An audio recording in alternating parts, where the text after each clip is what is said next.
Assalamualaikum warahmatullahi wabarakatuh. Hai teman-teman semua, kembali lagi bersama saya Sinta Emawati. Nah, di sini saya akan membahas lebih detail yaitu tentang developer dan model. Materi yang akan dibahas yaitu yang pertama ada konsep failover dan load balance, kedua setting topologi, lalu konfigurasi failover, konfigurasi load balance ECMP, lalu static kasus berbeda switch pada ISP,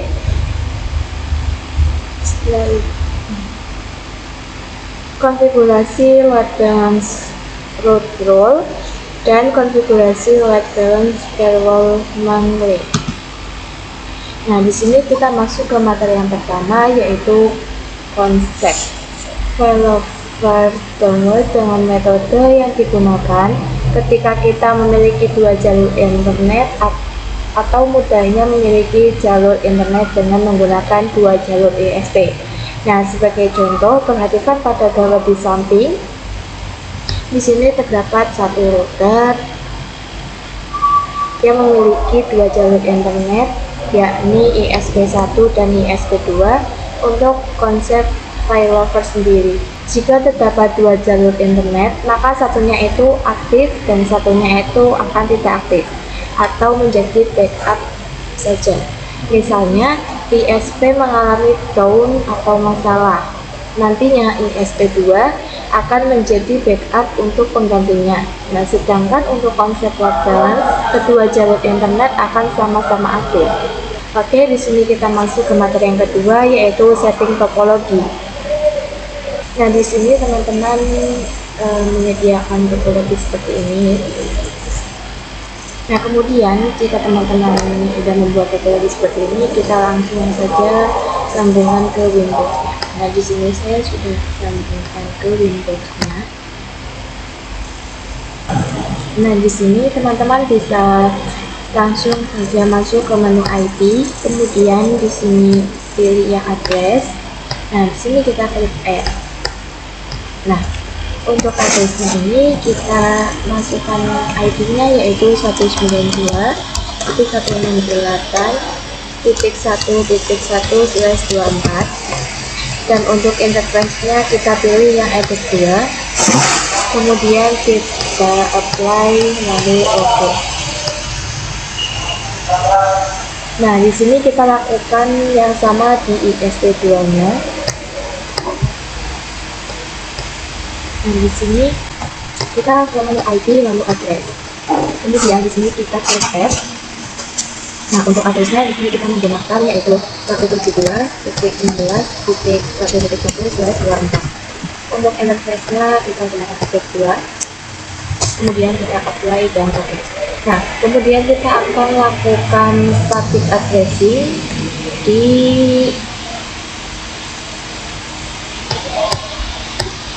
router customer. Nah, di sini teman-teman bisa pilih menu IP lalu address. Nah, di sini teman-teman klik add, dan untuk addressnya di sini teman-teman masukkan yaitu 192.168.1.2/24. Nah, untuk interface-nya kita menggunakan address 1, kemudian kita apply dan OK. Nah, kemudian kita ke menu IP lalu root. Kemudian di sini kita pilih yang add. Nah, untuk bagian gateway di sini kita masukkan yaitu 192.168.1.1. Kemudian kita bisa apply dan OK. Kita klik add lagi dan kita masukkan gateway-nya lagi yaitu 192.168.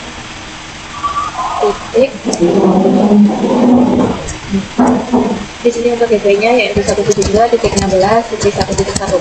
Kemudian kita bisa langsung apply dan OK. Nah, perhatikan pada bagian root di sini untuk yang mengarah ke ISP1, informasinya adalah AS atau aktif statik. Sedangkan di ISP2 informasinya hanya S atau statik ya teman-teman. Nah, kemudian di sini kita kembali ID lalu DNS. Nah, di sini kita masukkan serversnya itu ya 88. Kemudian kita apply dan oke. Nah, kita ke menu new terminal. Di sini kita akan coba pin internet ya teman-teman, yaitu dengan pin 88. Nah, di sini untuk pin 88 di sini dia berhasil. Kemudian kita akan coba pin Google ya teman-teman. Nah, di sini juga berhasil. Nah, kemudian kita akan sambungkan yang VPC 1 dan VPC 2.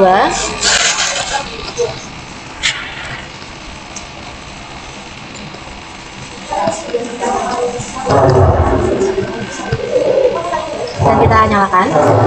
Nah, kemudian kita akan lakukan konfigurasi bridge pada router customer. Di sini teman-teman bisa buka inboxnya, kemudian pilih menu bridge. Nah, di sini kita klik add. Kemudian untuk namanya di sini kita ganti menjadi bridge atau bridge customer. Kemudian kita apply dan oke. Kita ke menu port. Nah, di sini kita klik add.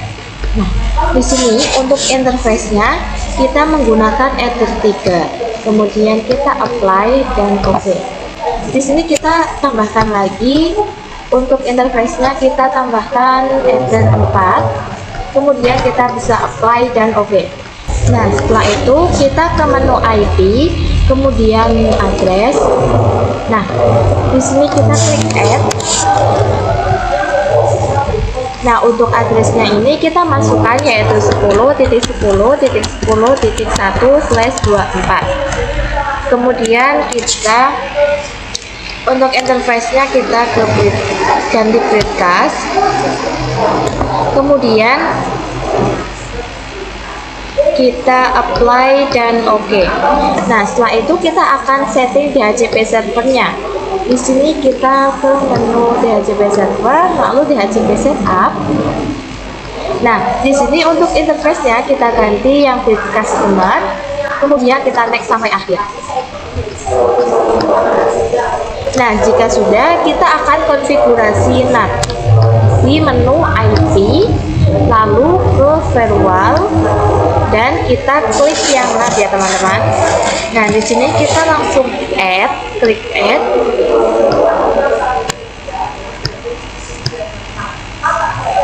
Nah, di sini untuk interface-nya kita menggunakan Ether 2. Kemudian kita ke menu action. Nah, di sini kita pilih yang MySQL. Kemudian kita apply dan oke.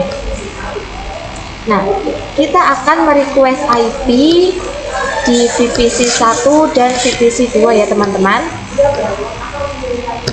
Nah, di sini kita ketikkan IP DHCP. Nah, di sini keluar IP yaitu 10.10.10.254. Kemudian kita ke VPC 2.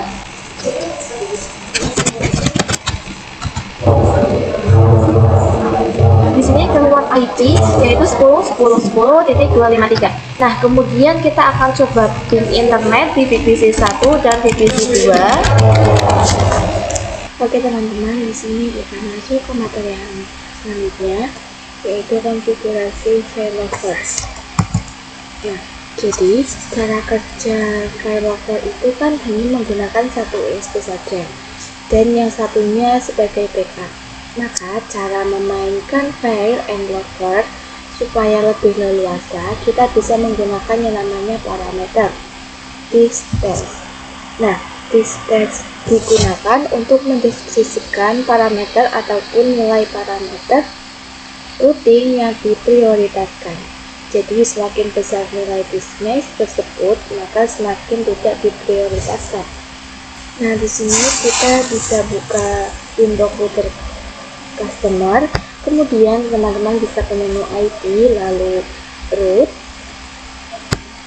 root. Nah, di sini kita double klik pada yang kedua. Nah, di sini kita akan melakukan disable IP di ISP2 yang mengarah ke customer. Oke teman-teman, di sini teman-teman bisa buka Winbox yang ISP2. Nah, di sini kita ke menu IP kemudian root. Nah, jika sudah, nanti teman-teman pilih yang kedua, kemudian teman-teman klik yang silang. Nah, kemudian kita akan cek di root customer untuk memastikan ia sudah beralih secara otomatis. Nah, nanti teman-teman tunggu beberapa saat. Nah, betapa teman-teman perhatikan, nanti di situ sudah terpindah ke ISP1. Lalu bagaimana jika kita menggunakan jacket gateway? Makanya router akan menggunakan ISP2 atau ISP utama walaupun IP-nya sudah kita disable.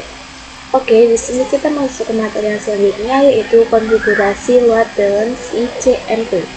Nah, di sini teman-teman bisa langsung buka Winbox ISP2, kemudian teman-teman ke menu IP, lalu address. Nah, kemudian kita klik yang kedua di sini.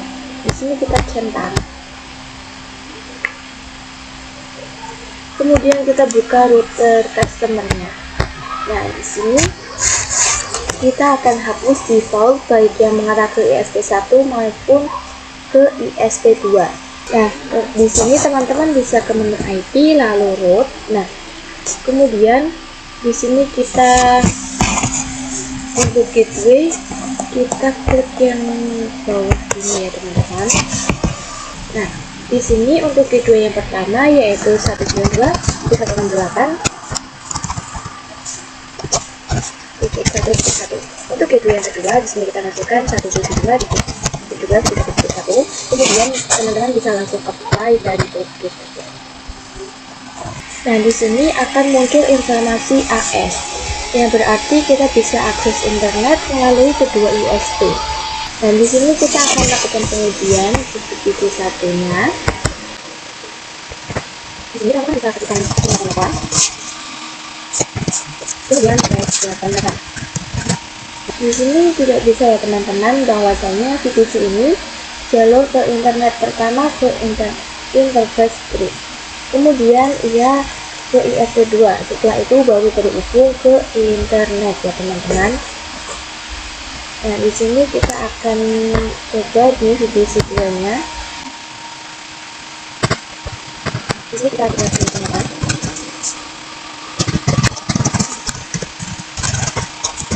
Nah, di sini ia sama melewati Twitch dan melewati ISP2. Kemudian teman-teman bisa ketikkan ping google.com dan trace google.com. Nah, nanti di situ ia memilih jalur ISP1. Jadi perlu diketahui bahwa menentukan jalur internetnya adalah mikrobit. Jadi kita tidak tahu atau istilahnya run rapid load balance. Jadi ketentuannya 50-50. Oke, di sini kita masuk ke materi yang selanjutnya yaitu study kasus. Nah, di sini teman-teman bisa buka router customer, kemudian ke menu IP lalu root. Nah, di sini kita double klik pada yang pertama. Nah, di sini kita akan kemudian yang pertama ini yaitu adalah customer, kemudian di sini kedua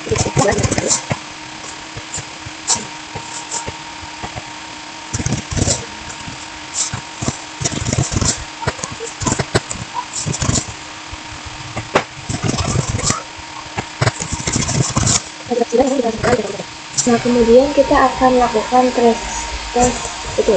Di sini kita akan menu tools, kemudian trace root ya teman-teman.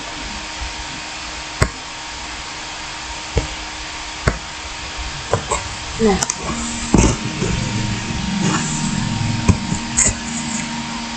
kemudian kita bisa ke command prompt. Nah, di sini teman-teman bisa ketikkan yaitu ns escape.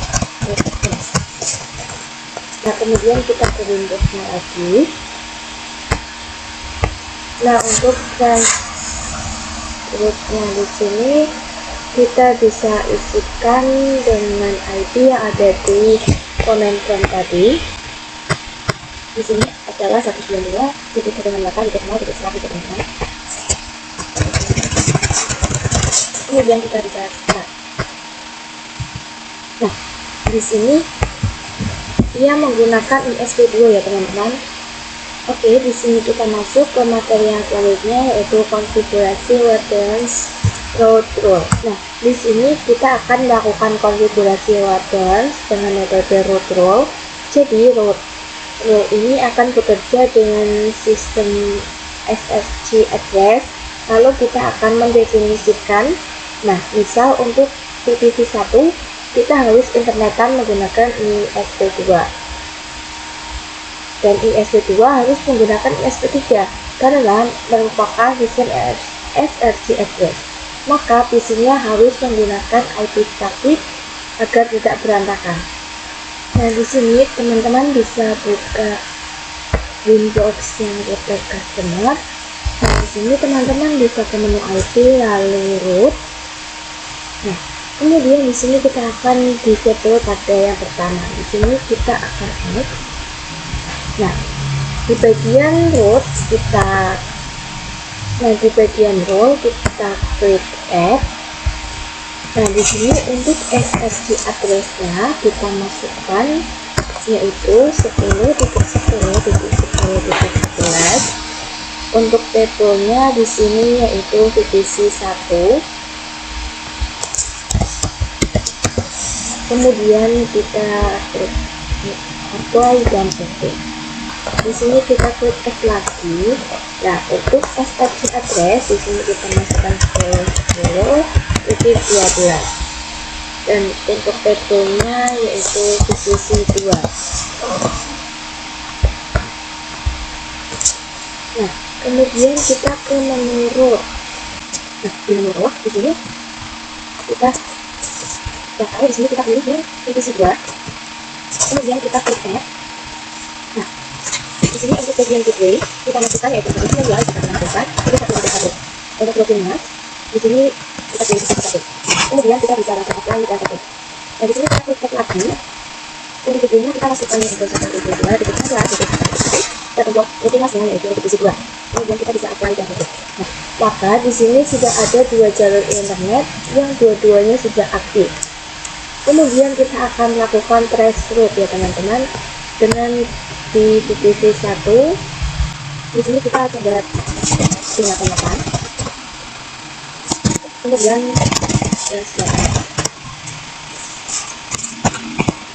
maka di sini ia menggunakan jalur IPv1 untuk mengakses internet. Di sini kita ke IPv2.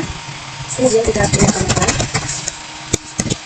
Kemudian nah, di sini dapat kita lihat dalam melewati ISP2 menggunakan mengakses.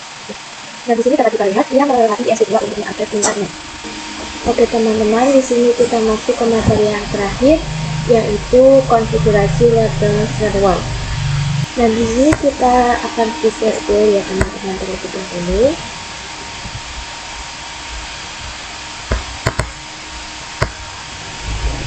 Nah, jika sudah, teman-teman bisa ke menu IP lalu firewall. Nah, di sini kita pilih yang manual. Kemudian kita klik add. Nah, untuk bagian change di sini kita pre-routing. Kemudian untuk SSH address-nya yaitu 10.10.10.11. Nah, kemudian ke menu action. Di sini untuk action-nya kita pilih yang max routing ya teman-teman. Nah, di sini max routing. Kemudian untuk no routing max, di sini kita pilih yang maintain ISP1. kemudian kita bisa apply lalu copy. Nah, di sini untuk size kita ubah menjadi 1:12, kemudian untuk actionnya absolutely, dan untuk rutinnya di sini kita pilih yang ISP2. Nah, kemudian kita bisa langsung apply dan oke saja. Nah, kemudian kita akan tambahkan ke routing tabelnya. Di sini kita ke menu ID, lalu untuk di sini kita klik add. Nah, untuk bagian gateway di sini kita masukkan yaitu 192.168.1.1. Dan untuk routing mask di sini kita pilih yang nameplate ISP1. Kemudian kita bisa langsung apply dan oke. Kemudian kita klik next. Di sini untuk gateway-nya kita masukkan 1.2.15 itu 1.2 untuk ini mas di sini nameplate ISP2. Kemudian kita bisa apply dan oke. Nah, kemudian kita akan lakukan traceroute ya teman-teman di divisi 1.88.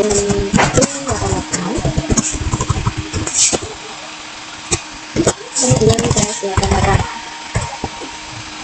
Maka di sini ia melewati ISP1 ya teman-teman, sudah sesuai dengan apa yang kita konfigurasikan sebelumnya. Kemudian kita ke ISP2. Nah, di sini kita melakukan pendataan. Kemudian pendataan nyata. Nah, dapat kita pastikan di sini ia yaitu melewati ISP2 untuk mengakses internet. Oke teman-teman, hanya itu saja yang bisa saya sampaikan di bab 13 ini. Terima kasih. Wassalamualaikum warahmatullahi wabarakatuh.